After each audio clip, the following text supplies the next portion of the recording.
પ્રીમિયમથી પરત કરે છે તો શેર હોલ્ડર માટે પ્રીમિયમ એ લાભ અથવા ફાયદો ગણાશે, પણ આપણે કંપનીના હિસાબો જોઈએ છીએ માટે કંપની માટે પ્રેફરન્સ શેર પરત કરતી વખતે આપવામાં આવેલું પ્રીમિયમ કંપની માટે નુકસાન છે. અને આવું નુકસાન જો કંપની કરવાની હોય, પ્રેફરન્સ શેર પ્રીમિયમથી પરત કરવાની હોય, તો અગેઇન જુઓ આપના સ્ક્રીન પર કે એ માટે પણ પ્રીમિયમથી પરત કરતાં પહેલાં કંપનીએ પ્રીમિયમની રકમ માટે પણ જોગવાઈ કરવાની રહેશે. જુઓ નીચેના ભાગમાં લેટર પાર્ટની અંદર, જો પ્રેફરન્સ શેર પ્રીમિયમથી પરત કરવાના હોય તો પ્રીમિયમની રકમ જેટલી થતી હોય એટલી રકમ આઈધર જામીનગીરી પ્રીમિયમ ખાતામાંથી, આપણે જાણીએ છીએ કે જ્યારે કંપનીએ શેર બહાર પાડ્યા હશે અને એ શેર કે ડિબેન્ચર જો પ્રીમિયમથી બહાર પાડ્યા હોય તો એ રકમ જામીનગીરી પ્રીમિયમ ખાતે જમા થઈ હોય, એ રકમમાંથી આ રકમ માંડી વાળવાની રહેશે અથવા એમાંથી એની જોગવાઈ કરવાની રહેશે. પણ કંપની પાસે માનો કે જામીનગીરી પ્રીમિયમની રકમ પૂરતી નથી, તો બીજા ભાગમાં નીચે લખ્યું છે અને અથવા ડિવિડન્ડ વહેંચી શકાય તેવા નફામાંથી, આપણે ઉપર જોયું તે જ કન્ડિશન અહીંયા પાછી લાગુ પડે છે. ડિવિડન્ડ વહેંચી શકાય તેવા નફામાંથી આ રકમ મૂડી પરત પ્રીમિયમ ખાતે ટ્રાન્સફર કરવી ફરજિયાત છે. એટલે જામીનગીરી પ્રીમિયમ ખાતાની જમા બાકી હોય તો એનો ઉપયોગ કરવાનો, એ રકમ ન હોય અથવા અપૂરતી હોય તો ખૂટતી રકમ માટે ડિવિડન્ડ વહેંચી શકાય તેવા નફાનો એટલે કે નનું ખાતાની જમા બાકીનો અથવા સામાન્ય અનામત ખાતાની બાકીનો આપણે ઉપયોગ કરીશું અને જેટલું પરત પ્રીમિયમ હોય એટલી રકમ મૂડી પરત પ્રીમિયમ ખાતે આપણે જમા કરીશું અને ત્યાર પછી જ કંપની પ્રેફરન્સ શેર રોકડેથી પરત કરી શકશે. આ નિયમ બહુ જ મહત્ત્વનો છે એટલા માટે કે દરેક પરીક્ષામાં, દરેક એક્ઝામ્પલમાં આ વિગતવાળી અથવા વ્યવહારવાળી અસરો અનિવાર્યપણે પૂછાતી હોય છે. આ પછીનો મુદ્દો આપના સ્ક્રીન ઉપર જુઓ. હવે કેટલાક વિશિષ્ટ પ્રકારના વ્યવહારો આપણે જોઈ રહ્યા છીએ અને એમાંના જ આ કેટલાક વિશિષ્ટ પ્રકારના વ્યવહારો છે અને એક પછી એક વ્યવહારો આપણે બોર્ડ ઉપર સમજી રહ્યા છીએ. સૌથી પહેલી જુઓ, અહીંયા મેં વિગત બતાવી છે ટ્રેડિંગ અને P&L એકાઉન્ટની. વેપાર અને નફા નુકસાન ખાતાની વિગત છે. એક ડેબિટ સાઇડ છે, બીજી ક્રેડિટ સાઇડ છે, ઉધાર અને જમા બાકી છે. શરૂઆત કરીએ છીએ આપણે ઉધાર બાજુ. પહેલી વિગત બતાવી છે ઇન્ટરેસ્ટ પેઇડ. જો વર્ષ દરમિયાન ઉછીલી લીધેલી રકમ અથવા દેવા પર જો આપણે વ્યાજ ચૂકવ્યું હોય તો એ રકમ આપણે નનું ખાતે ઉધાર કરીએ છીએ કારણ કે ધંધાનો ખર્ચ છે. પણ રોકડ પ્રવાહ પત્રકની અંદર વ્યાજ જે ચૂકવીએ છીએ લાંબા ગાળાના દેવા ઉપર જો ચૂકવતા હોઈએ એટલે કે ડિબેન્ચર અને બેંક લોન ઉપર ચૂકવતા હોઈએ તો એ અસર અથવા એ રોકડ વ્યવહારની અસર કામગીરી પ્રવૃત્તિમાં આપવાના બદલે આપણે નાણાકીય પ્રવૃત્તિમાં આપવાની રહેશે. આઈ રિપીટ, સામાન્ય સંજોગોમાં ચૂકવેલું વ્યાજ અથવા લાંબા ગાળાના દેવા પરના વ્યાજની રકમ આપણે નનું ખાતે ઉધાર કરીએ છીએ, પણ આપણી વર્ષ દરમિયાનના આર્થિક વ્યવહારોની તમામ પ્રવૃત્તિ 3 ભાગમાં વહેંચી છે. લાંબા ગાળાના દેવું અથવા એના પર ચૂકવેલું વ્યાજ કે જે નાણાકીય પ્રવૃત્તિ છે અથવા નાણાકીય પ્રવૃત્તિનો ભાગ છે, એ માટે ચૂકવેલું વ્યાજ કામગીરી પ્રવૃત્તિમાં બતાવવાના બદલે આપણે એને બતાવીશું નાણાકીય પ્રવૃત્તિમાં. એટલે P&L ખાતે, નનું ખાતે તમે રકમ ઉધાર કરીને પછી ચોખ્ખો નફો શોધ્યો છે. આ જે વ્યાજ ચૂકવ્યું બતાવ્યું છે આપણે હવે રોકડ પ્રવાહ પત્રકમાં નનું ખાતે ઉધાર કરવાનું નથી.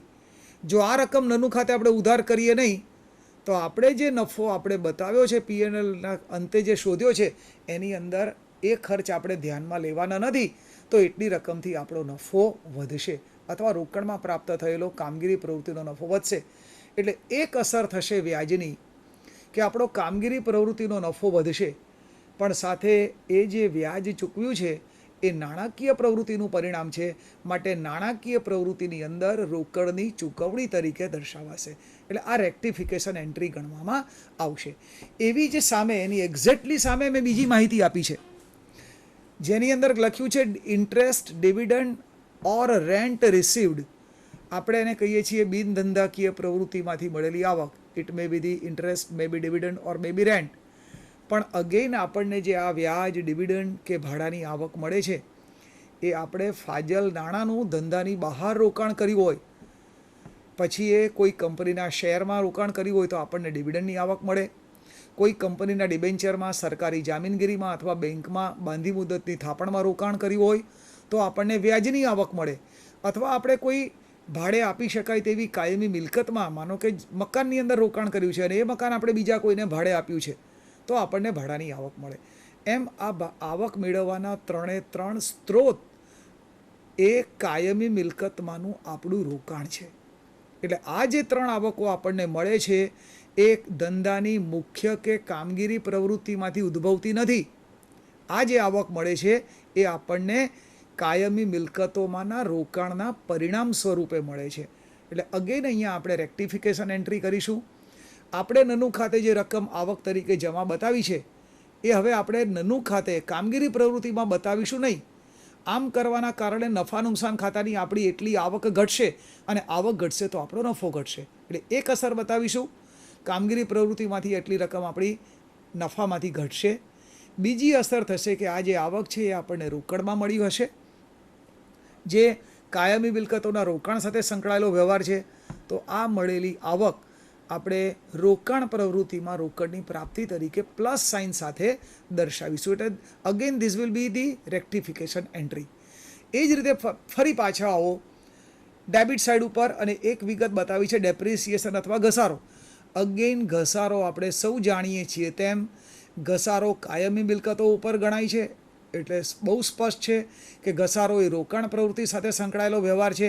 પણ સાથે આપણે એ પણ જાણીએ છીએ કે ઘસારો એ કદી રોકડમાં ચૂકવાતો નથી. એટલે આપણે અહીંયા રોકડ સાથે સંકળાયેલા ખર્ચ અને આવકો ધ્યાનમાં લઈએ છીએ તો રોકડ પ્રવૃત્તિની અસર જાણવી છે આપણે, અને એ માટે ઘસારો જે ખર્ચ તરીકે નનું ખાતે આપણે ઉધાર કર્યો છે પણ એ રકમ આપણે રોકડમાં ચૂકવી નથી. એટલે રોકડમાં પ્રાપ્ત થયેલો કામગીરી પ્રવૃત્તિનો નફો એટલા રૂપિયાથી વધશે. આઈ રિપીટ, ઘસારાની રકમ ખર્ચ તરીકે નનું ખાતે ઉધાર કરીને આપણે નફો ઘટાડી દીધો છે પણ ઘસારો આપણે કદી રોકડમાં ચૂકવતા નથી. અને આપણે જાણવું છે કે આપણી કામગીરી પ્રવૃત્તિમાંથી આપણને રોકડ રકમની કેટલી પ્રાપ્તિ થઈ અથવા રોકડમાં પ્રાપ્ત થયેલો નફો કેટલો. એ માટે નનું ખાતામાં જે આપણને ચોખ્ખો નફો મળ્યો હોય એમાં રોકડમાં નહીં ચૂકવાયેલા ખર્ચ તરીકે ઘસારો આપણે પાછો ઉમેરીશું. ક્લિયર? એટલે આ એક વિશિષ્ટ પ્રકારની અસર રહેશે. એ પછી ત્રીજી માહિતી આપી છે loss on cell of fix asset, અને એની એક્ઝેક્ટલી સામેની બાજુ આપી છે વિગત profit on cell of fix asset. કોઈ મિલકત આપણે કાયમી મિલકત વર્ષ દરમિયાન વેચી હોય અને એની ઘસારા બાદ કિંમત કરતાં જો આપણને વધારે રકમ ઉપજે તો આપણે ગણીએ છીએ કાયમી મિલકતના વેચાણનો નફો. એ રકમ સામાન્ય સંજોગોમાં આપણે નનું ખાતે જમા કરીએ છીએ.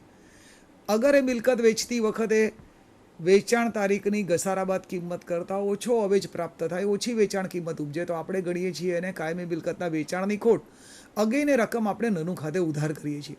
પણ કાયમી મિલકતોની લેવેચ કરવી એ આપણી મુખ્ય કે કામગીરી પ્રવૃત્તિ નથી, અને માટે આ રકમ આપણે નફા નુકસાન ખાતે અથવા કામગીરી પ્રવૃત્તિની અસર તરીકે બતાવી શકીએ નહીં. આ પ્રવૃત્તિ અથવા આ વ્યવહારને સંબંધ છે કાયમી મિલકતના રોકાણની પ્રવૃત્તિ સાથે. માટે જો વર્ષ દરમિયાન કોઈ કાયમી મિલકત વેચવાથી નફો થયો હોય તો એ રકમ નનું ખાતે બતાવીશું નહીં, એ રકમ રોકાણ પ્રવૃત્તિમાં બતાવીશું. સેમ વે જો આપણે કાયમી મિલકત વેચી હોય વર્ષ દરમિયાન અને ખોટ થઈ હોય તો એ રકમ પણ નનું ખાતે બતાવવાના બદલે એ રોકાણ પ્રવૃત્તિમાં એની જે તે સમયે આપણે અસર આપીશું. આપણે જે એક એક્ઝામ્પલ ગણવાના છીએ એમાં આપણે 2 મિલકતો લઈશું. એક મિલકત વેચવાથી ખોટ થતી હશે એવું પણ ઉદાહરણ સમજીશું, અને બીજી મિલકત વેચવાથી આપણને નફો થતો હોય તો એવું પણ ઉદાહરણ સમજીશું. એટલે આપણને બંને પ્રકારમાંથી કોઈ પણ વિગતો આપી હોય તો એની અસર કેવી રીતે થાય એ આપણને સમજાશે. એ પછી જુઓ સ્ક્રીન પર અગેન લાસ્ટ પાર્ટની અંદર લખ્યું છે અવાસ્તવિક મિલકતો આપણે એનો લાભ જેટલા સમય માટે આપણને મળવાનો હોય એ સમયના ક્રમમાં અથવા એના પ્રમાણમાં આપણે નનું ખાતે માંડી વાળીએ છીએ. આપણે જાણીએ છીએ કે ડિબેન્ચર બહાર પાડતી વખતે આપેલો વટાવ, શેર બહાર પાડતી વખતે આપેલો વટાવ, શેર કે ડિબેન્ચર બહાર પાડતી વખતે આપેલું બાંહેધરી કમિશન અથવા જાહેરાત ઉપલબ્ધ ખાતું અથવા ધંધાની શરૂઆત કરતી વખતે જે સ્થાપનાના ખર્ચ અથવા પ્રાથમિક ખર્ચા કર્યા હોય, આ બધી મિલકતો એ અવાસ્તવિક મિલકત છે, ખરેખર મિલકત નથી. અકાઉન્ટન્સીનો નિયમ એવો છે કે જે રકમ ચૂકવવાથી મળતો લાભ 1 વર્ષ કરતાં વધુ સમયનો હોય એને મિલકત ગણવી, અને એ હેતુથી આપણે એને આપણે મિલકત તરીકે સરવૈયામાં બતાવીએ છીએ. ખરેખર તો એ આપણા નહીં માંડી વાળેલા ખર્ચ છે અથવા ભેગી થયેલી ખોટ છે. એટલે આપણે એને કહીએ છીએ અવાસ્તવિક મિલકત, અને એનો લાભ આપણને જેટલા સમય માટે મળવાનો હોય એ સમયના પ્રમાણમાં આપણે દર વર્ષે એટલા ભાગની રકમ નનું ખાતે માંડી વાળીએ છીએ. પણ આ એક હવાલો છે. આપણે ફક્ત એન્ટ્રી કરીએ છીએ નફા નુકસાન ખાતે ઉધાર, તે જે તે અવાસ્તવિક મિલકત ખાતે જમા. આ રકમ નનું ખાતે આપણે ઉધાર કરીએ છીએ અને આપણો નફો ઘટાડી દઈએ છીએ. પણ જેમ ઘસારો આપણે રોકડમાં ચૂકવતા નથી, તેમ માંડી વાળેલ અવાસ્તવિક મિલકતની રકમ પણ આપણે જે તે વર્ષ દરમિયાન રોકડમાં ચૂકવતા નથી. એટલે કામગીરી પ્રવૃત્તિમાંથી રોકડમાં પ્રાપ્ત થયેલો નફો આપણો એટલી રકમથી રોકડ પ્રવાહપત્રકની અંદર વધારો દર્શાવશે. આવી આપણે રેક્ટિફિકેશન એન્ટ્રી આપણે કરવાના છીએ. ફરી એ પછીનું સ્ક્રીન જુઓ તમારો, નેક્સ્ટ સ્ક્રીન. આગળ વિગત જોઈ વેપાર અને નફા નુકસાન ખાતાની. નફા નુકસાન ખાતા ઉપર આપણને જે ચોખ્ખો નફો પ્રાપ્ત થાય એ આપણે ત્યાર પછી પ્રોફિટ એન્ડ લોસ ડિસ્ટ્રીબ્યુશન અથવા એપ્રોપ્રિએશન એકાઉન્ટ ખાતે, ફાળવણી કે વેચણી ખાતે લઈ જઈએ છીએ. અને અહીંયા મેં 3 પ્રકારની વિગતો સ્પષ્ટ બતાવી છે. સૌથી પહેલાં નફામાંથી આપણે આવકવેરાની ફાળવણી કરીએ છીએ. આઈ રિપીટ, ચૂકવણી નહીં, ફાળવણી કરીએ છીએ.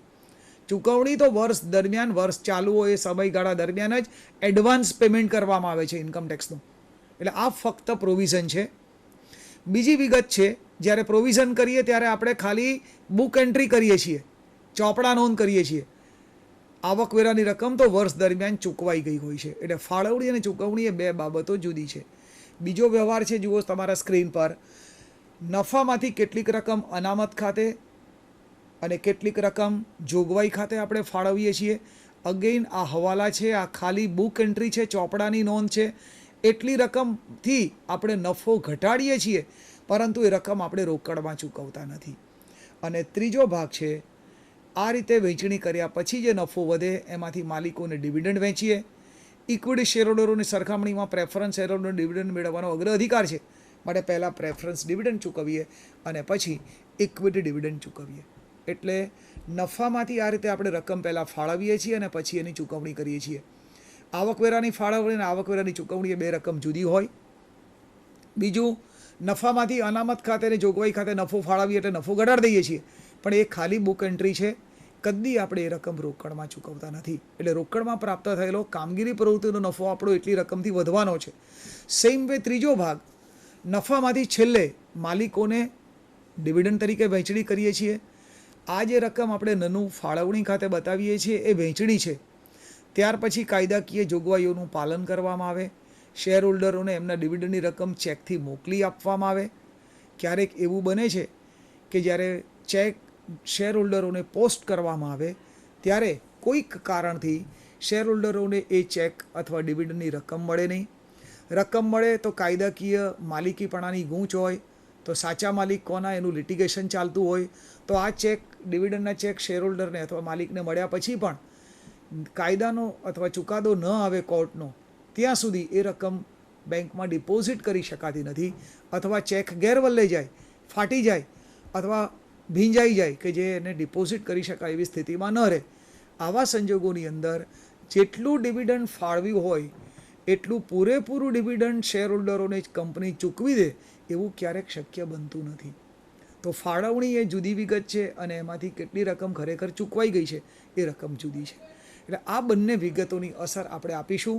પણ નફામાંથી ફાળવણી કરીએ છીએ એટલે કામગીરી પ્રવૃત્તિમાંથી ફાળવણી કરીએ છીએ કે જે કામગીરી પ્રવૃત્તિનું પરિણામ નથી. એ માલિકોને મૂડી પેડે રકમ ચૂકવીએ છીએ, માટે નાણાકીય પ્રવૃત્તિનું પરિણામ છે. માટે કામગીરી પ્રવૃત્તિના નફામાં આપણે એ રકમ ઉમેરી દઈશું અને જેટલું ડિવિડન્ડ આપણે ચૂકવ્યું હોય, આઈ રિપીટ, ફાળવ્યું હોય નહીં, જેટલું ડિવિડન્ડ આપણે ચૂકવ્યું હોય એટલી રકમ નાણાકીય પ્રવૃત્તિમાંથી રોકડની ચૂકવણી તરીકે આપણે બાદ કરીશું. અહીંયા આપણું આજનું સેકન્ડ લેક્ચર, એનો ટાઈમ પૂરો થાય છે. નેક્સ્ટ લેક્ચરની અંદર જુઓ આપના સ્ક્રીન પર આપણે એક એક્ઝામ્પલ જોવાના છીએ. એક્ઝામ્પલ જોઈશું ત્યારે આપણે સૌથી પહેલાં એક્ઝામ્પલની ગણતરી કરવાના બદલે આપણને જે વિગતો આપી છે એની લોજિકલ ચર્ચા કરીશું. શક્ય હોય એટલા બધા જ ખાતા તૈયાર કરીશું. એ ખાતામાં વધુમાં વધુ આર્થિક વ્યવહારોની નોંધ કઈ રીતે હોઈ શકે, કેટલા આર્થિક વ્યવહારોની નોંધ હોઈ શકે એની પણ આપણે ચર્ચા કરીશું અને ત્યાર પછી આપણે એક્ઝામ્પલ ગણીશું. પણ એક મુદ્દાની ચર્ચા હજુ બાકી રહી છે આપણી સમયના અભાવે, અને એ મુદ્દો એ કે આપણી ચાલુ મિલકતો અને જે ચાલુ દેવા છે કે જેના આધારે આપણા ધંધાની મુખ્ય પ્રવૃત્તિઓ ચાલી રહી છે, તો વર્ષ દરમિયાન ચાલુ મિલકતોમાં જો કોઈ ફેરફાર આઈધર વધારો અથવા ઘટાડો થયો હોય, અથવા ચાલુ મિલકતોની પ્રાપ્તિ માટે કરેલું દેવું જેને આપણે કહીએ છીએ ચાલુ દેવું, એની અંદર વર્ષ દરમિયાન જો કોઈ વધારો કે ઘટાડો થયો હોય તો એની સીધી અસર કામગીરી પ્રવૃત્તિ ઉપર થાય. કારણ કે ધંધાના રોજબરોજના મુખ્ય પ્રવૃત્તિના કામગીરી પ્રવૃત્તિના વ્યવહારોમાં આપણે આ ચાલુ મિલકત અને ચાલુ દેવાનો ઉપયોગ કરીએ છીએ. એટલે વર્ષની શરૂઆત અને આખરની ચાલુ મિલકત અને ચાલુ દેવાની બાકીઓ આપણે સરખાવીશું. જો વર્ષ દરમિયાન એમાં કંઈ વધારો થયો હોય અથવા ઘટાડો થયો હોય તો એની અસર આ મિલકત અને આ ચાલુ દેવાનો ઉપયોગ આપણે કામગીરી પ્રવૃત્તિમાં કરીએ છીએ, માટે ચાલુ મિલકત અને ચાલુ દેવામાં થયેલા ફેરફારની અસર આપણે કામગીરી પ્રવૃત્તિમાં આપવાના છીએ. થેન્ક યુ મિત્રો. નેક્સ્ટ લેક્ચરની અંદર એક આપણે ખાતા બનાવીશું, મેક્સિમમ વિગતો આવરી લેવાનો પ્રયત્ન કરીશું અને ખરેખર એના આધારે રોકડ પ્રવાહપત્રક કેવી રીતે બનાવી શકાય એની વિગત ચર્ચામાં લઈશું. Thank you.